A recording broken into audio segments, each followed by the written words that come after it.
para los que no me conocen. Agradezco la invitación de Sam, que me ha invitado pues, a desarrollar uno de los temas importantes para el CUMIS, o en este caso para el CAMS, tiene el mismo corazón del CUMIS. Entonces, referente a enfermedades metaxénicas, ¿no? Entonces espero no cansarlos, porque a mí me gusta hablar mucho, y espero sobre todo que entiendan cosas muy puntuales, porque de aquí no quiero que salgan sabiendo clínicamente las clasificaciones, los signos, los síntomas de todas las enfermedades metaxénicas, porque en realidad es una gama de enfermedades.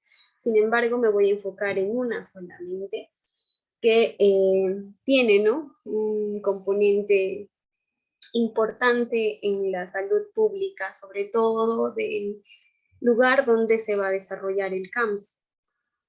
Entonces, quiero que le presten atención solo a cosas puntuales, porque como se habrán dado cuenta, el pretest está súper fácil y son cosas que lo van a responder con las 2 o 3 primeras diapositivas. Sin embargo, las últimas diapositivas son las mejores, porque eso es lo que quiero que se lleven, porque nosotros al ir a un CUMIS, nosotros muchas veces no vamos a diagnosticar, ¿ya? Nosotros vamos a hacer prevención de la enfermedad o a inculcar a los niños, a los chicos, a los adultos, cómo debe ser el manejo de las aguas, cómo debe ser el manejo del mosquitero ahí en sus viviendas, ¿no? Entonces, eso es lo más importante.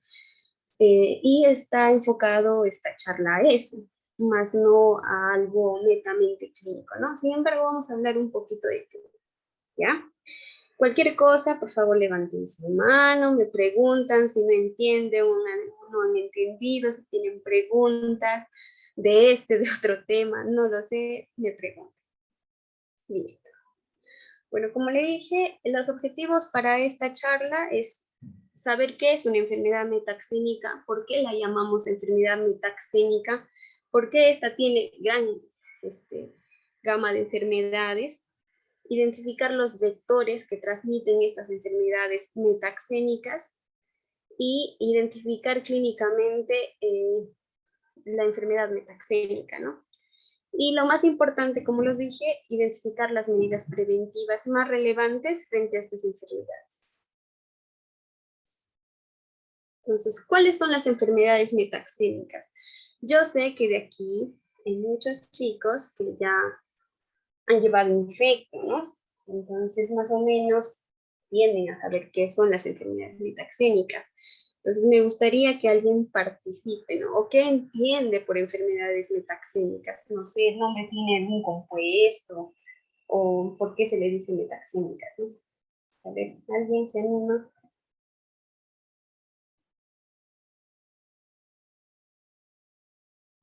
¿Alguien se anima a la 1?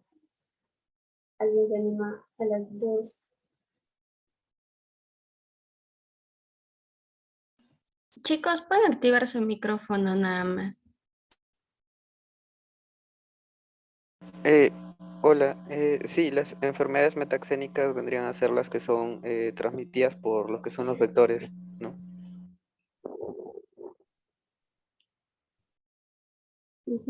¿Alguien más? ¿Alguien? ¿Qué enfermedades son metaxénicas? Menciónenme 2, 1, las que conocen, las que creen que pueden ser metaxénicas.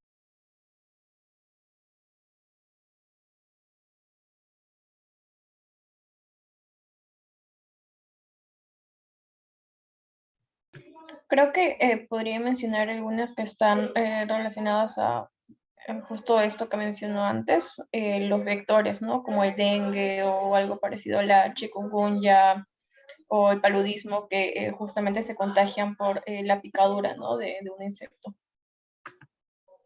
Entonces vamos muy bien. Sé que hay muchos que quizás estemos en años superiores, que tengamos algo de noción, pero también entiendo que hay chicos que no les suena, ¿no? Entonces, quiero que presten atención todos, ¿ya? Entonces, ¿qué son las enfermedades metaxénicas? Como lo dijo nuestro compañero, las enfermedades metaxénicas son todas las enfermedades que son transmitidas por vectores, ¿ya? Y entonces la palabra ahí es metaxénicas y vectores. Si una enfermedad es transmitida por un vector, entonces tiende a denominarse metaxénica. Ahora, ¿pero qué es un vector? Un vector es un organismo vivo que transmite un agente infeccioso de un animal infectado a un ser humano o a otro animal. ¿Ya? Y ahí para que se recuerden, se ha puesto al mosquito. Entonces, el mosquito es un organismo vivo, ¿no? Que va a transmitir algún agente infeccioso, que puede ser un virus, que puede ser un parásito, que puede ser un hongo, no lo sé, de un animal infectado, en este caso de él mismo, de un animal infectado, y al ser humano, ¿no? Que lo va a transportar. Listo. Entonces, ¿cuáles son las enfermedades metaxénicas? En realidad son muchas, ¿ya? Acá solo he mencionado algunas. Dentro de las enfermedades más relevantes tenemos al dengue, a la malaria, a la chikungunya, al Zika, a la fiebre amarilla, a la enfermedad de Chagas, la leishmania, la enfermedad de Carrión, ¿no? Las que yo he mencionado en este slide. Entonces, para diferenciarlas, primeramente tenemos que saber su vector, ¿no? ¿Cuál es el vector de cada una de estas enfermedades? Y se van a dar cuenta que un vector puede ocasionar distintas enfermedades metaxénicas. En el caso del dengue, el vector, como decía, es el mosquito. Y en este caso, el mosquito se llama Aedes aegypti, ¿ya? Entonces, vector del dengue, Aedes aegypti. Vector de la malaria viene a ser el mosquito Anófeles, ¿ya? Vector de la chikungunya, volvemos a Aedes aegypti. Vector del Zika viene a ser el Aedes aegypti. Vector de la fiebre amarilla, aquí en América, viene a ser Aedes aegypti. En caso de la enfermedad de Chagas, viene a ser el teiatoma, ¿no? Muchas veces se conoce como la chirimacha. Ya en el caso de la leishmania y de la enfermedad de Carrión, tenemos a la luxomia. Y bueno, en la enfermedad de Carrión predomina, ¿no? La luxomia verrucarum. Entonces, esto es muy importante, porque así no se aprenden ahorita, se van a aprender más adelante. Sobre todo de las enfermedades más comunes, dengue, malaria, fiebre amarilla, leishmania, o las que nosotros vamos a ver en nuestra región, ¿no? Listo, continuamos. Entonces, ¿por qué estudiar este tema para el CUMS?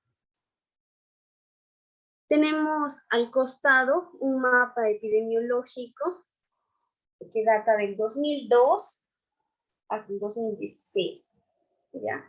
Donde nos muestra la distribución de las enfermedades metaxénicas a nivel de departamentos.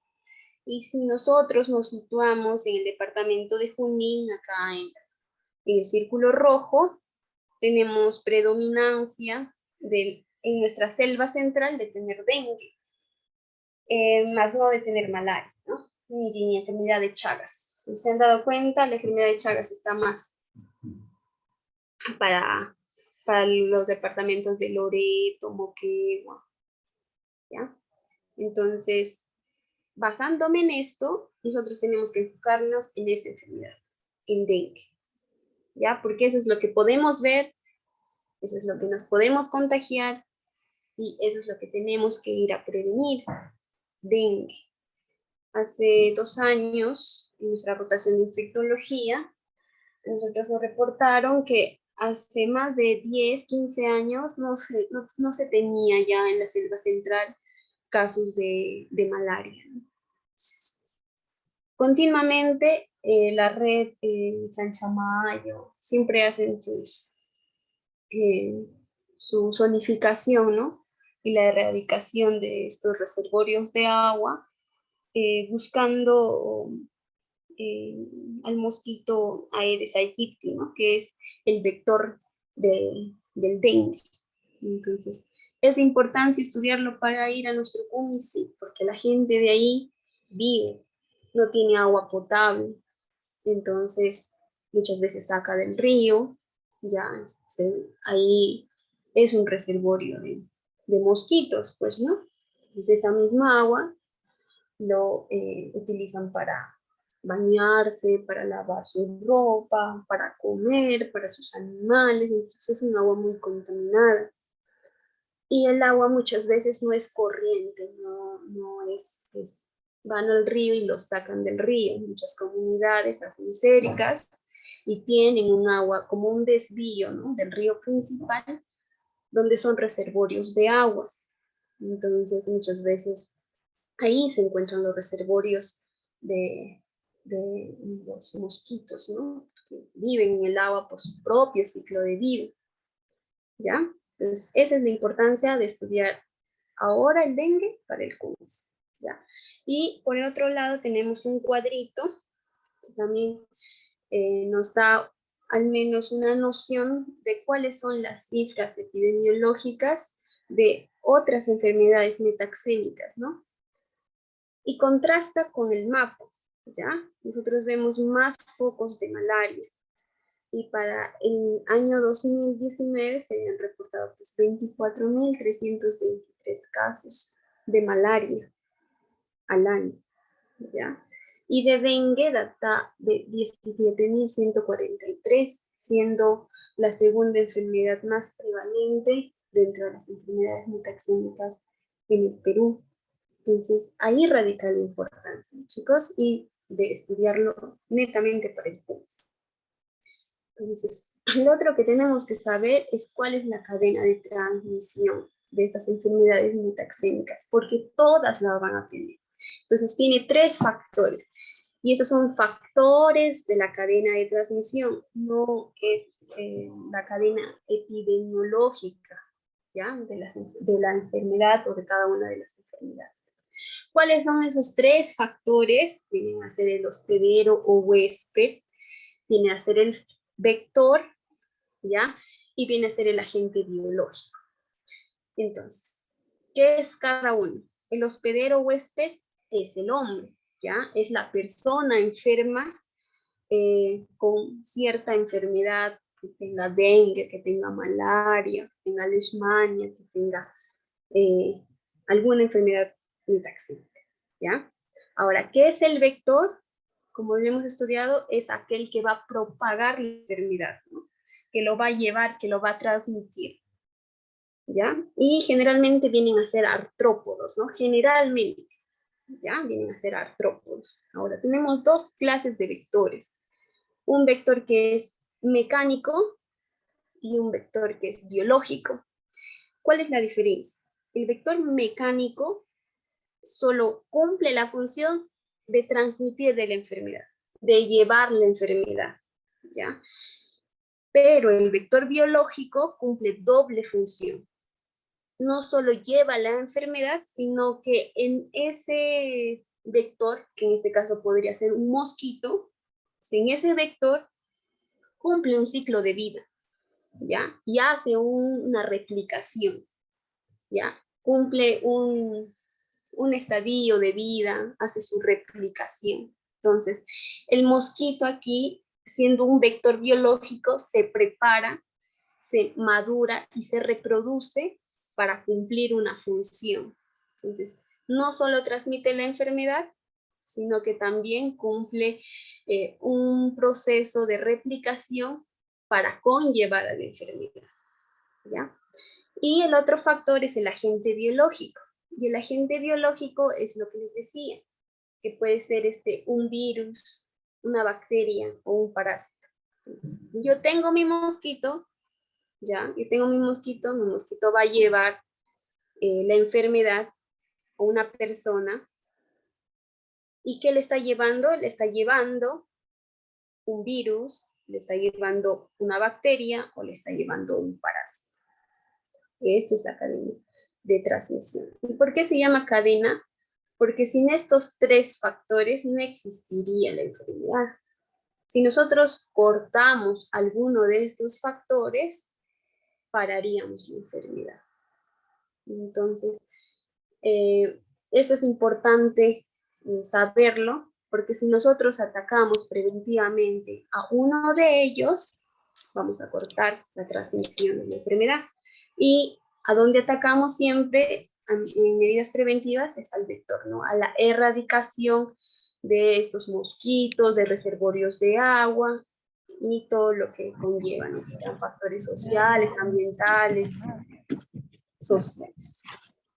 Listo, entonces vamos a centrarnos en dengue. ¿Por qué?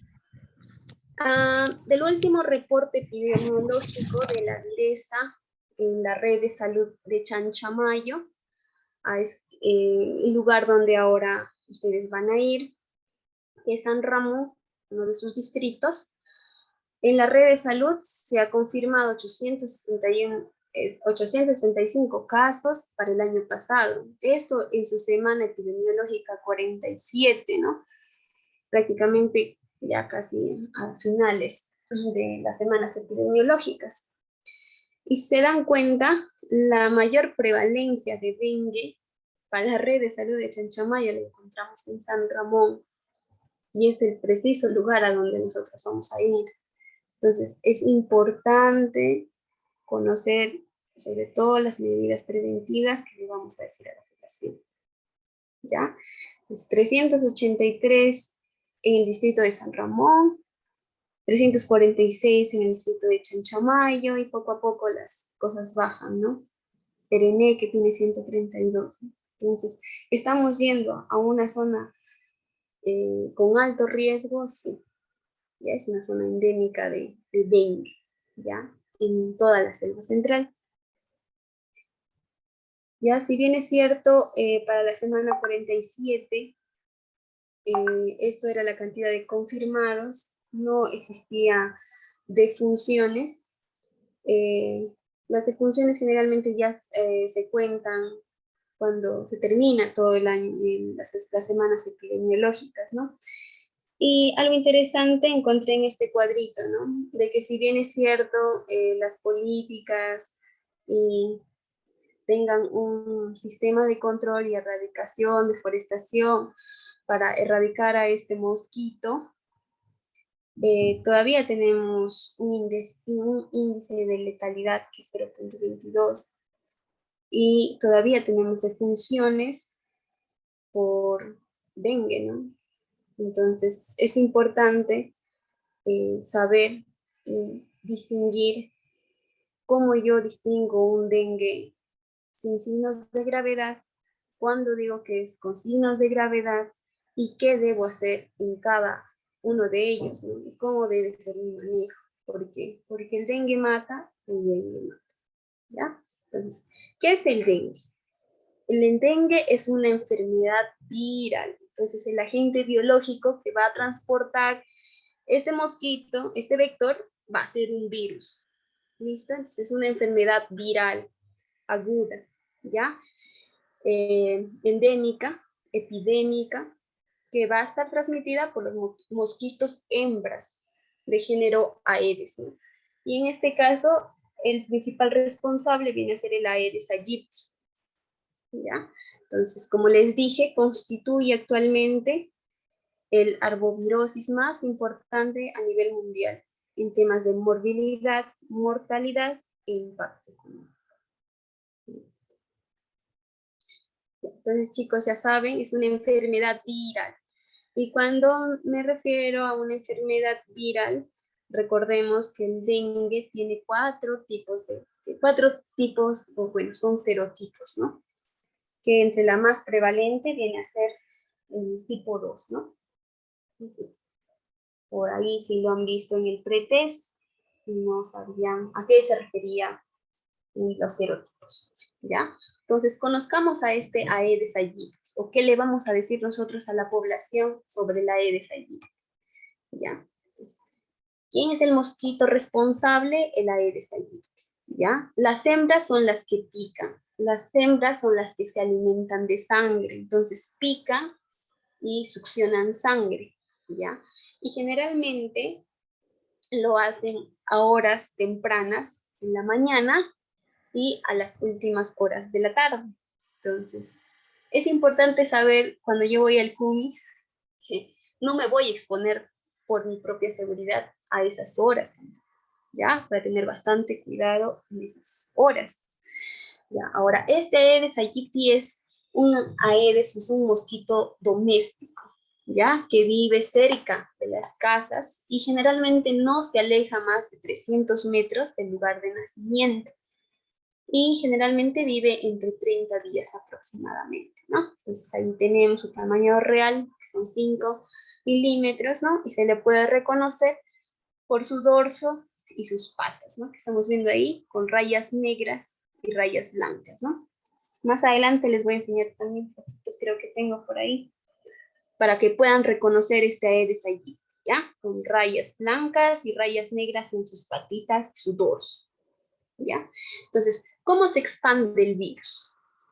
El mosquito pica a una persona infectada que tiene obviamente ya dengue y el mosquito se contagia. Entonces, el mosquito se contagia, está infectado y al picar a otra persona va a contagiar la enfermedad a esta persona sana, lo va a infectar. Entonces, ya tenemos a la persona infectada. Si otro mosquito que está sano pica, succiona la sangre infectada, va a contagiarse y ahí es donde se cumple la cadena.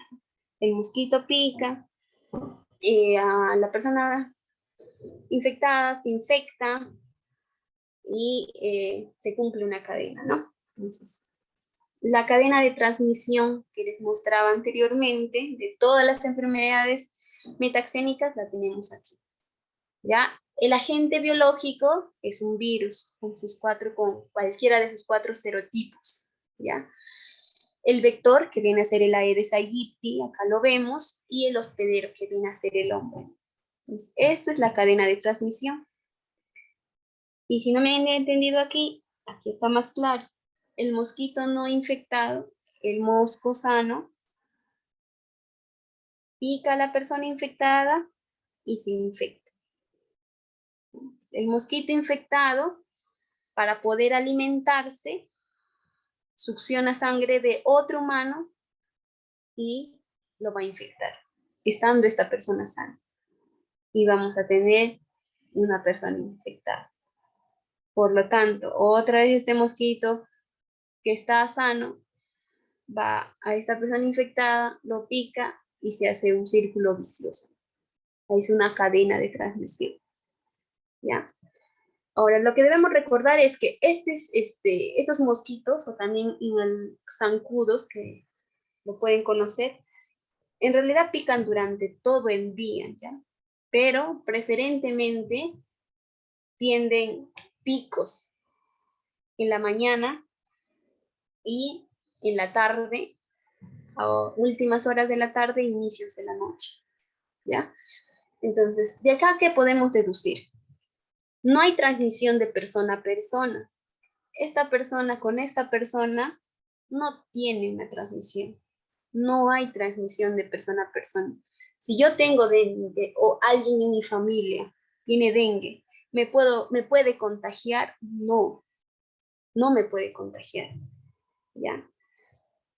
Tampoco hay transmisión por las fuentes de agua.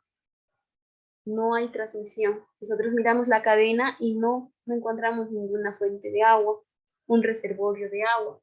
Entonces, ¿por qué se dice que cuando yo tengo fuentes de agua o tengo una persona en casa, me puedo infectar? Entonces, ustedes le tienen que explicar a la población que son factores de riesgo. Si yo tengo mi familiar que está enfermo, ¿ya? ¿Cómo se ha enfermado? Porque probablemente yo tenga cerca de la casa algún reservorio de agua donde esté viviendo este Aedes aegypti, donde se esté replicando, donde se esté evolucionando, donde esté yendo de fase en fase según su ciclo biológico. Y al estar cerca de mí, al estar cerca de casa, es un factor de riesgo. ¿Ya? Si yo tengo alguien que se ha enfermado, probablemente yo también me enferme. ¿Por qué? Porque quizás vivo en la misma comunidad, porque quizás vivo en la misma casa, tomo agua de esos mismos reservorios. Entonces, son factores de riesgo. Sin embargo, si por ahí en los exámenes o en lo que sea, si no, la transmisión es de persona a persona, no. La transmisión es por fuentes de agua, por reservorios de agua, no. Listo. Ahora, la clasificación es netamente para que ustedes lo aprendan, ¿ya? Y también los signos, los síntomas van acorde casi a la clasificación. Entonces, actualmente se maneja esta clasificación, que es dengue con y sin signos de alarma y el dengue grave, ¿ya? Entonces, se cataloga así, sin signos de alarma, con signos de alarma. Un probable dengue que nosotros podamos captarlo fácilmente es personas que hayan viajado a áreas endémicas, ¿no?, de dengue, ¿ya? Por ejemplo, que hayan viajado, no sé, a Piura, a zonas donde tienen una alta incidencia y prevalencia de dengue, ¿ya? Que puedan tener fiebre y dos de los siguientes criterios, que puedan tener náuseas, vómitos, exantema, quiero decir, sarpullidos, rash, ¿no? Dolores y molestias, generalmente son dolores musculares, dolores articulares, y que hagan la prueba del torniquete positivo, ¿no? Y ahí puedan verlo a nivel de laboratorio, si es que puedan tenerlo en su centro o en algún centro, que haya leucopenia, ¿no? Y algún signo de alarma. Entonces, ¿cómo notificar? Eso es otro tema, pero nosotros tenemos que aprender la parte de clínica, de cómo al menos sospechar de que una persona puede estar con dengue, ¿ya? Entonces, se dice que la persona que tiene dengue tiene fiebre, ¿ya? Generalmente es una fiebre alta, que son fiebres de 40 grados centígrados, son fiebres muy altas. Tienen dolores a nivel retrooculares o oculares, ¿no? Como les dije, tienen dolores musculares y son predominantes los dolores en articulaciones, ¿no? Dolores de cabeza, las cefaleas, las náuseas, los vómitos, ¿no? Dolores en articulaciones, lo que les decía, ¿no? Y muchas veces se acompaña de sarpullido. Ya, entonces, esto es un probable dengue, el cuadrito que hemos visto acá. ¿Ya? ¿Y qué hace que yo lo confirme? El laboratorio, ¿ya? El laboratorio hace que yo confirme en mi caso. ¿Cuándo alarmarme? Cuando mi paciente, cuando la persona que estoy atendiendo tenga estos signos de alarma. Cuando a estos síntomas se sumen dolores abdominales intensos, que sean continuos, que empiecen los vómitos persistentes, que acumule líquidos, ¿no? Que empiece un sangrado de mucosas a nivel de la nariz, de la boca. Si tenemos, no sé, laboratorio, vamos a encontrar elevado el hematocrito, ¿no? Y las plaquetas van a estar bajísimas. Y a nivel de imágenes, quizás una hepatomegalia o quizás también clínicamente lo podamos tocar, ¿no? Un crecimiento del hígado, ¿no? Mayor a 2 centímetros de reporte costal. Entonces, en este caso, ¿qué hago? Netamente ya es un manejo hospitalario. Ya el monitoreo estricto y la intervención médica se trabaja a nivel hospitalario. ¿Ya? Cuando digo que es un dengue grave, cuando hay una fuga plasmática importante, cuando hay hemorragias, que estos sangraditos de mucosas ya no sean sangraditos, sino sean hemorragias, ¿no? Y estos no conlleve a fallo de órgano. Entonces, generalmente, en otras palabras, el paciente va a estar planchado, porque va a estar chocado. Si es una hemorragia grave, está haciendo falla de órgano, hay fuga plasmática, va a estar chocado. Va a tener acumulación de líquidos y, como le dije, va a llevar a falla de órgano, insuficiencia respiratoria, ¿ya? Hemorragias graves. y va a llevar a la insuficiencia renal también, ¿no?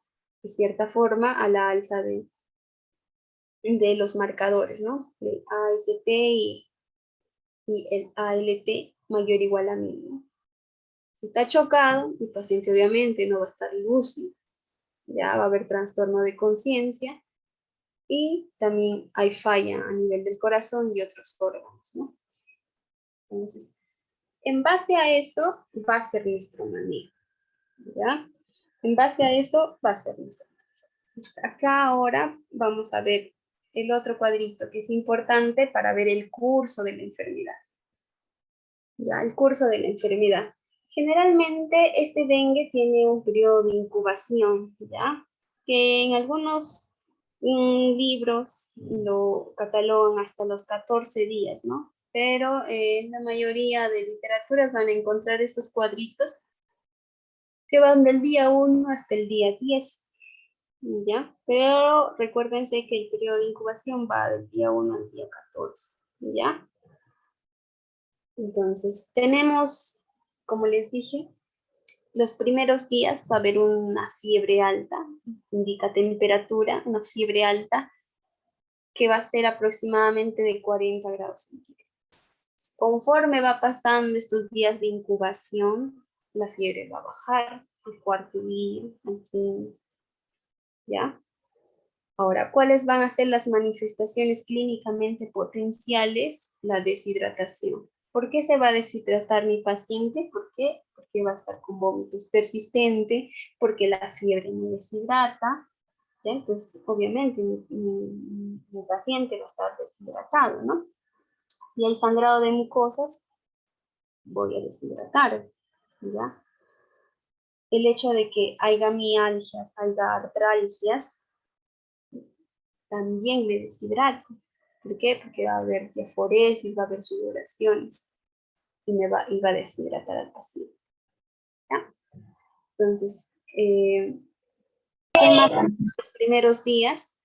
Les dije a nivel de laboratorio clínico, el hematocrito, ¿no?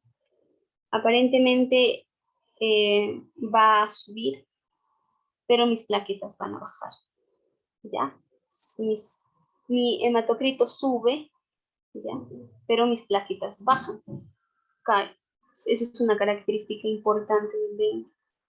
Ya, y a nivel de la serología y virología, ahora con todo lo del COVID, ya sabemos, ¿no?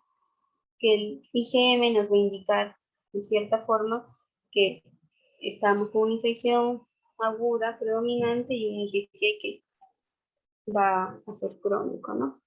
Entonces, muchas de las literaturas lo clasifican también en esto, en una fase febril que va a durar hasta los cuarto día, en una fase crítica donde debemos cuidar que este paciente que está haciendo un dengue clásico, un dengue normal, no pase a un dengue con signos de alarma, no me lleve a un shock, no me lleve a hemorragias ni alteraciones de órganos. Entonces, es este periodo donde debemos tener más cuidado, del día 4 al día 7.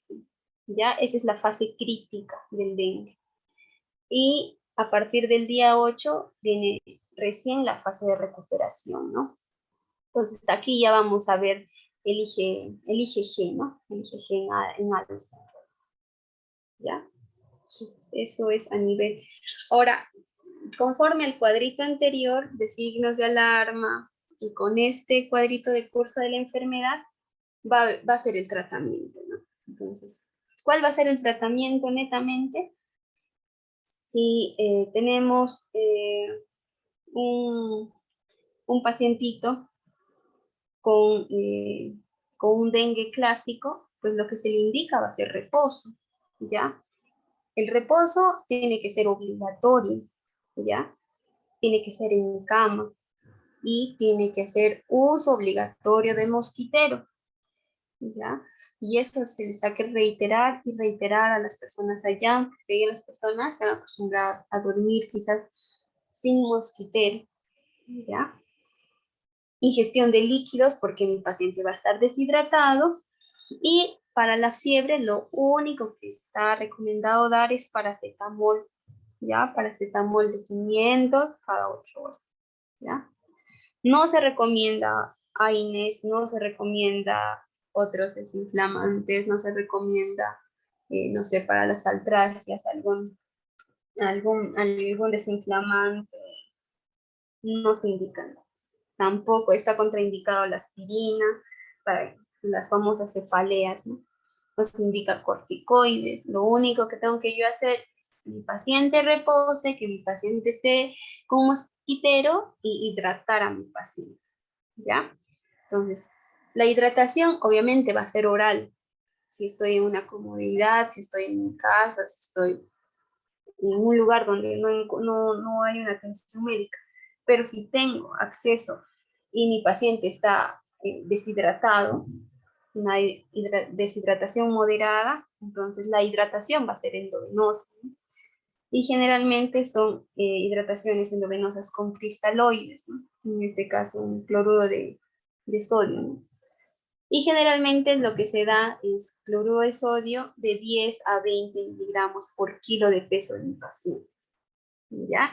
Y obviamente eso es la primera hora y luego a la segunda hora también igual hay que reducir de 5 a 7 mililitros por kilo de peso. Es un manejo más específico que debe ser en un hospital, ¿no? Ya no es manejo ambulatorio, ¿ya? Entonces, pero lo que ustedes tienen que llevarse de acá es que si yo tengo un paciente con dengue, lo único que tiene que hacer es reposar y yo hidratarlo, ¿ya?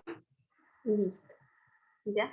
Y bueno, para el dengue grave, antes lo estábamos viendo, generalmente ya es una hidratación más invasiva, ¿no?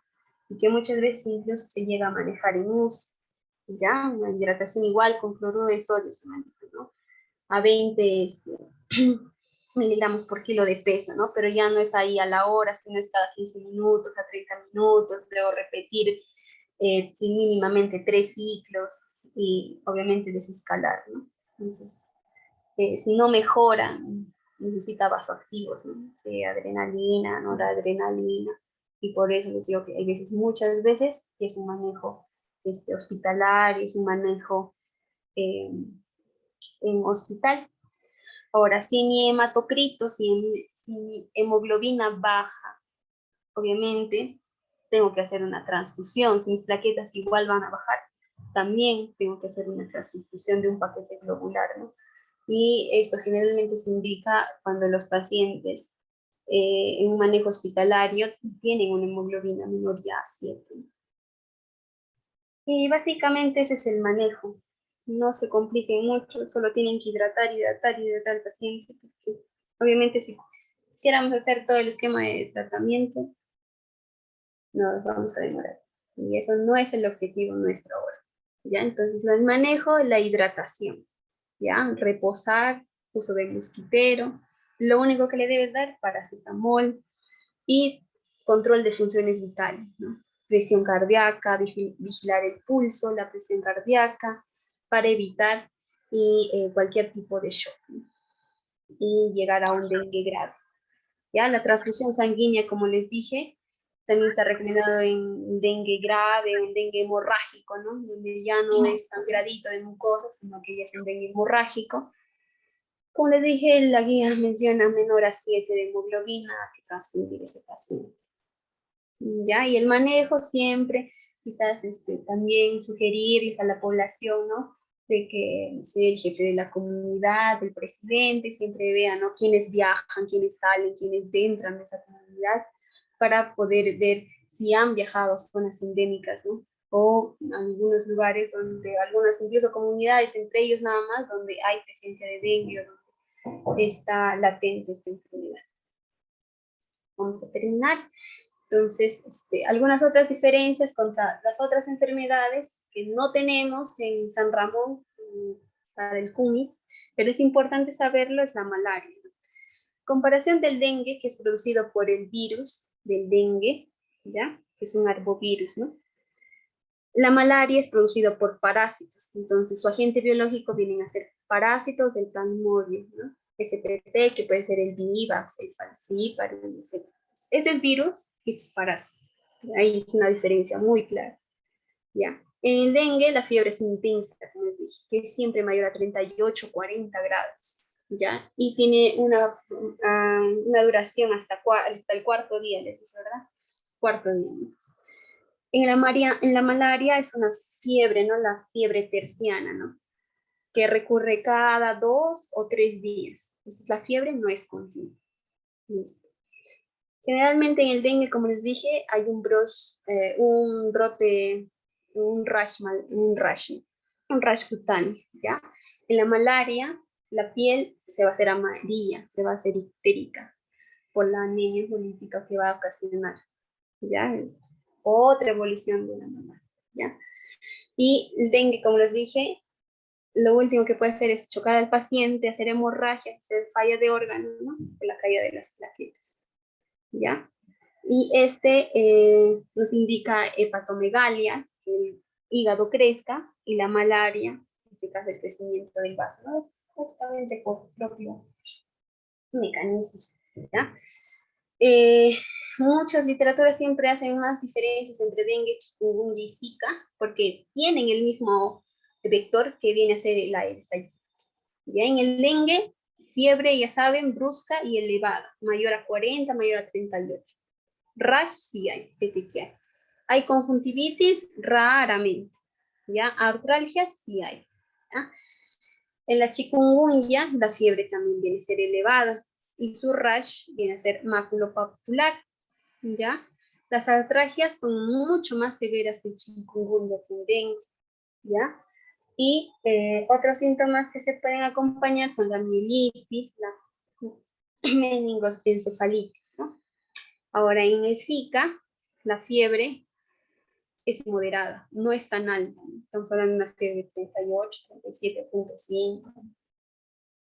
El rash va a ser maculopapular, no va a haber conjuntivitis no purulenta, las artralgias van a ser presentes y al igual que el dengue, va a causar con mialgias, con dolor retroorbital.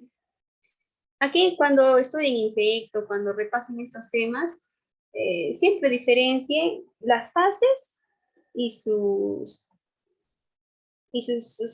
propio ciclo biológico del vector y sus clasificaciones a nivel clínico. Se aprenden, porque si les ven, hay veces que por síntomas, casi todos van a tener unos. ¿Ya? Esta es la diapositiva más importante para el curso, ¿ya? Porque aquí está la prevención de todo lo que ustedes van a hablar, ¿ya? Ustedes saben que en la selva está su palmerita, ¿no? Una palmerita, ¿ya? En la selva tenemos los árboles, tenemos las palmeras, las hojas son grandes, hay reservorio de agua y el mosquito vive en el agua, ¿ya? ¿Hay agujeritos? Sí. ¿Hay lluvias en la selva? Sí. Entonces va a crecer un mosquito, ¿ya? En los troncos, en las hojas, ¿ya? En las canaletas para agua de la lluvia. Nadie lo limpia, dejan que seque cuando salga el sol y ahí se deposita el agua. Y ahí crece el mosquito, evoluciona, se reproduce, ¿ya? El hecho de que no tengan agua potable, que no tengan un caño y tengan agua corriente, hace que ellos vayan al río, saquen su agua en tinajas, en baldes, en tinas y lo dejen para el día siguiente, para los siguientes días. Entonces, ahí se apodera el mosquito, vive, se reproduce, evoluciona. ¿Ya? Hacen remojar su ropa, lo dejan, vive el mosquito. ¿Ya? En la selva generalmente usan botas, ¿no? Botas de plástico, hay veces, en algunos descalzos, ¿no? Pero todo lo que tenga recipiente, tenemos que descartarlo y eso es lo que tenemos que enseñar a la población. En juguetes se va a depositar el agua, ¿ya? Llantas, cilindros, latas vacías, no sé qué. Muchas veces muchas de las comunidades ni siquiera tienen luz. Sus formas de jugar siempre son con cosas que están al alcance de su mano, pues, ¿no? Llantas, cilindros, latas, pelotas, medio abiertas. Entonces, ahí van a vivir los mosquitos, ¿ya? En los bebederos de los animales, ¿no? De las gallinas, de los patos, no lo cambian, ¿no? No lo lavan, nada. Echan agua, se seca, no sé, vuelven a echar agua, y no saben que no solo viven en el agua, sino que estos mosquitos se pegan en los cilindros, ¿ya? Parece, van a verlo ustedes como un sarro. Entonces, todo lo que es sarro, ustedes tienen que descartarlo, lavarlo, botarlo, quemarlo, no sé, pero deben explicar algo así. Si tú miras una línea negrita, ya, ese envase ya no vale.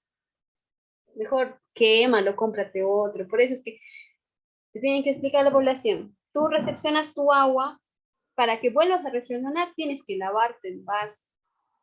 Ya, porque la gente allá no lo hace. Entonces, en ese cilindro, en esa tina que está todo con sarro, que aparentemente es sarro, pero es depósito de mosquitos. Ya, por ahí creo que tengo una foto para que lo vean. Ya en macetas, en bases de las macetas, en floreros, en baldes, en botellas medias vacías, donde no sé, plantan sus cositas, en ladrillos huecos, ¿ya? Entonces, lo que debes explicar al paciente, acá al señor, es que debe renovar el agua máximo cada 3 días, y eso es máximo, o sea, no sé, pues cuando no sé, el agua del río esté bien sucia y no se pueda lavar, que también deben tener hay algunas pastillas para clorificar también, ¿no? Entonces, no, eso es otro tema, ¿no? Entonces, tienen que explicarle en realidad aquí de todo al señor, ¿ya? Pero de preferencia que saquen solo el agua que ellos van a consumir, que no lleven por las puras, ¿ya? Como les dije, lavar muy bien con agua y jabón las paredes internas de estos envases. Instalar telas o mosquiteros en las puertas y en las ventanas, ¿ya? Siempre usar repelente, porque en la selva, aquí, en donde sea, te van a picar mosquitos, te van a picar, ya, pero te pican mosquitos sanos, te pican mosquitos enfermos, no te enfermarías, ¿cierto? Pero tú no sabes en qué momento te va a picar algún mosquito infectado, ¿no? Listo, ya vamos a terminar. ¿Ya? Entonces, esto es lo otro importante de todos estos slides, que es la prevención y el control de larvas.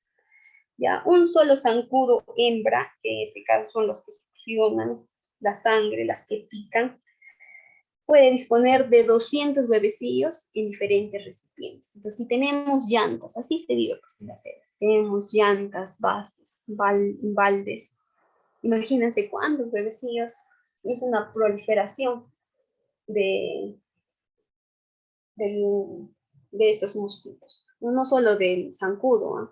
Porque se dan cuenta que en la selva no solo hay Aedes aegypti, o sea, todos los zancudos que ven no son Aedes aegypti, son de distintas familias, de distintas especies, ¿no? Entonces, ¿qué se debe hacer? Un control físico, ¿ya?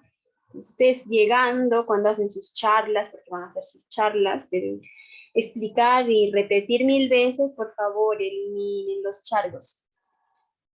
Llueve, hay charcos en la tierra, en donde sea, ahí viven. Entonces, eliminar los charcos, tratar de limpiarlos, rellenarlos o drenarlos, ¿ya? Modificar el flujo del agua, como les dije, ¿ya? Que sea agua corriente que lo utilizan, que no sea un agua dormida. Limpiar la vegetación, las hojas, sobre todo las orillas, ¿no? Porque ahí es donde los niños juegan. Limpiar la vegetación, los canales, los estanques, alrededores del río. Lo otro que se debe hacer es el control clínico, ¿no?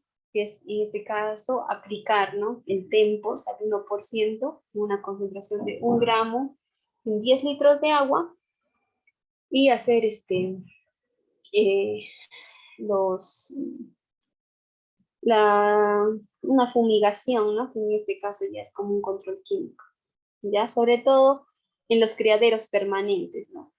Y es que la gente en la selva es muy,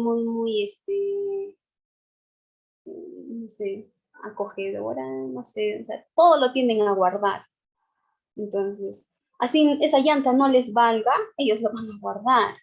No sé, porque, no sé, sus hijos juegan, se suben, ya. No va a querer que esa llanta, por ejemplo, tú le dices, lo vamos a quemar, o simplemente agarras la llanta, sacas todo el agua, la gente te grita. Entonces, ustedes tienen que saber cómo llegar a esa población. Y decir, señora, pero acá puede estar. Entonces, tratar de hacerle entender y tratar de eliminar esos lugares. Si no quiere, pues aplicar el control químico, ¿ya? Y obviamente esos criaderos permanentes, de cierta forma, van a disminuir, ¿no? Control de mosquitos adultos. Si bien es cierto, en el agua este mosquito crece, se reproduce, cumple su ciclo vital, cuando el mosquito es adulto, es el mosquito que finalmente es el responsable, ¿no? Entonces, proteger las puertas, las ventanas con mallas para evitar el ingreso de estos zancudos, ¿no? Vigilar, como les decía, quienes viajan a zonas endémicas, a zonas de riesgo, y ver la densidad vectorial, ¿no? Que esa es básicamente la población de mosquitos que se tiene. Obviamente esto no lo hace muchas veces la población, la comunidad no lo hacen la red de salud o las direzas que existen, ¿no? El control físico, lo otro es deforestar, ¿no? Como les dije, en la selva hay muchas plantas que tienen hojas grandes y lamentablemente es un factor de riesgo porque acumulan agua. ¿Ya? Entonces, deforestar alrededor de 300 metros a la redonda de las casas o del lugar donde viven, pues, ¿no? Para disminuir la densidad de estos mosquitos, ¿no? La población de estos mosquitos transmisores y todo lo que les explico anteriormente, limpiar las malezas, las piedras, los troncos, las viviendas, ¿ya? Entonces, no solo es explicarle a esa población qué es lo que tienen que hacer, sino que ustedes tienen que dar el ejemplo. Muchas veces la curiosidad les va a ganar. Oye, mira este mosquito, le voy a tomar foto en un zoom de, no sé, de 100, no sé. Y ustedes se van a acercar y justo ahí en el agua van a estar tomando foto, ahí en las plantas donde hay agüita, no sé, para que mis fotos salgan súper bonitas, se va a tomar una foto. O no sé, ustedes mismos tienen que ser muy, muy cuidadosos, ¿ya? Y tienen que explicar también a la población. Entonces, por ejemplo, esto, como les decía, no son recipientes, son fotitos. Parece sarro, ¿no? Y aquí hay un acúmulo de agua. Parece tierra incluso, parece sarro, pero en realidad son larvas. Ya todo lo negrito que ven, esos puntitos, son larvas que están proliferando en el agua. Y esto es un cucharón, imagínense, ¿ya? Ahora, si tú sacas una muestra de esas aguas, lo que vas a encontrar son larvas, ¿ya? Todos esos puntitos negros que ustedes miraban eran larvas, ¿ya? Entonces, perdón, entonces, su ciclo de vida pues cumplen y hay veces no lo puedes ver a simple vista, ¿no? Entonces, tú sacas una muestra y ves las larvas del Aedes aegypti. Ahí sí, agarras tu celular y le tomas con zoom y miras a mucho detalle cuántas larvas puedes tener. Entonces, si ustedes tienen la oportunidad de irse en una mañana, de irse en una hora a descartar todas esas botellas, esas ambientes tinas, pues, lo van a ver seguramente, ¿ya? Y si pueden hacerlo, háganlo y enséñenle a la población, ¿ya? Esta es otra tina, por ejemplo, todo lo negrito que ustedes miran son igual mosquitos. Aparentemente de lejos no se mira, tú le haces, le tomas de más cerca y son largos, ¿ya? Entonces es importante que la gente conozca. Y eso es lo más importante que tienen que llevarse al FUMIS, ¿ya? Y bueno, chicos, eso es todo. Ha sido un gusto. Creo que me he pasado unos minutitos, diría muchos, pero espero que algunas cosas me hayan entendido. Y si gustaran de que tocáramos alguna otra enfermedad metaxénica en especial o lo tocáramos a mayor profundidad, igual estoy presta a realizarlo, ¿no? Como les dije, prioricé dengue porque es lo que ustedes van a ver allá. Entonces, tienen que ir focalizaditos a eso, ¿ya? Eso sería todo. Si alguien tiene preguntas, incomodidades, no han entendido nada, que cambien de ponente, díganlo ahora. Muchas gracias, chicos. Muchas gracias, Ami. Chicos, si tienen alguna pregunta, por favor, pueden realizarla prendiendo su micrófono o al chat.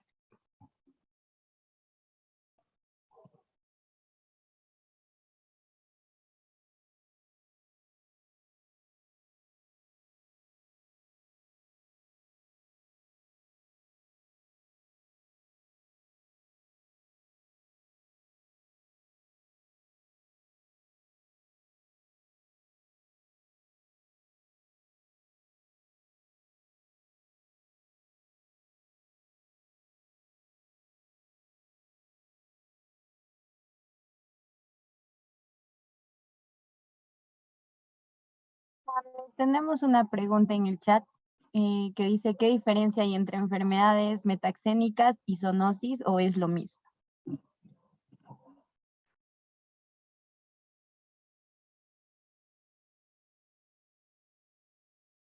Ya. Bueno, las enfermedades metaxénicas, como dije, son transmitidas por vectores, ¿ya? Y en comparación con las zoonóticas, son transmitidas pues, por animales, ¿no? En este caso, igualito tienen su agente biológico, pueden ser virus, bacterias o parásitos.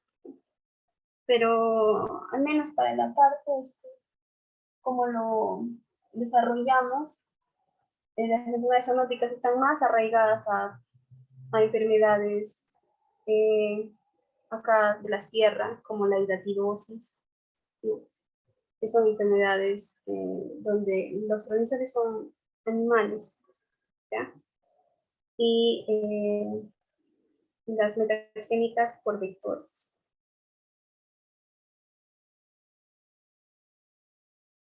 Y lo que se van a dar cuenta es que las zoonóticas, o enfermedades, la zoonosis en las que se le dice, ¿no? Son transmitidas al hombre por un contacto directo, ¿no? Con el animal enfermo, ¿entendió? Y, como les decía, en la hidatidosis, en la equinococosis, ¿no? Son enfermedades zoonóticas.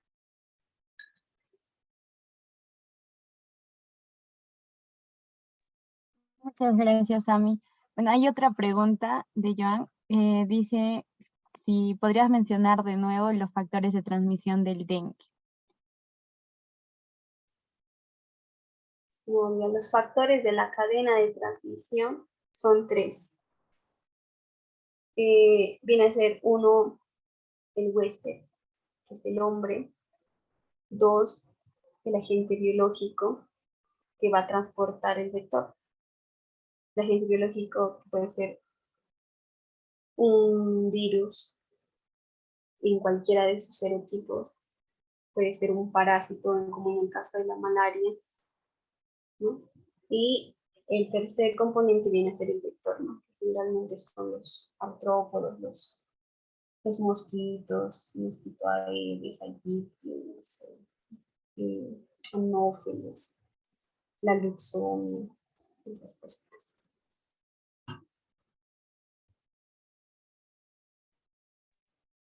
Muchas gracias, Ami. Y la última pregunta que nos llega al chat es si hay vacunas para el dengue. No, no tenemos vacunas para el dengue. Están en desarrollo, sí, pero no han concretado. Como ustedes saben, el proceso de una vacuna tiende a llevar años, ¿no? Son 4 fases. Entonces, sí hay estudios que están haciendo con vacunas, pero o sea, no hay una vacuna que esté aprobada por la FDA y mucho menos hay vacunas que se estén ya administrando. Mucho menos tenemos en nuestro calendario de vacunación.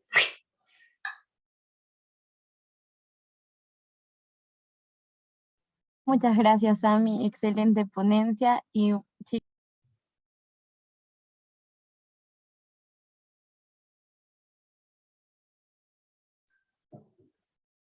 Sí, chicos, nos vemos. Muchas gracias a ustedes. Y como les dije, cualquier cosa, por favor, escriban si no han entendido nada, si tienen alguna pregunta y no la han querido decir, igual me escriben. Si quieren saber más del CUM, no sé, escriban. Listo, chicos.